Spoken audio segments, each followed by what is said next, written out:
Sa'yo'y iniaalay ang aking lakas at buhay upang maglingkod sa'yo, O Diyos, na nagbabagong buhay. At hindi ko iiwan ang iglesia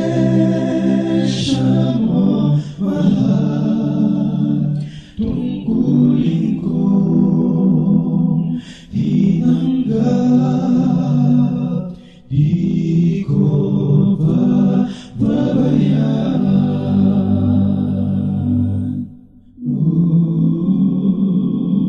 At sa mga darating na pagsubok sa akin, o maging matatag sa tiisin, pasan pa rin ang tungkulin.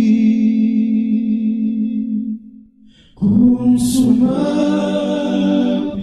ang araw na ako ay papanaw,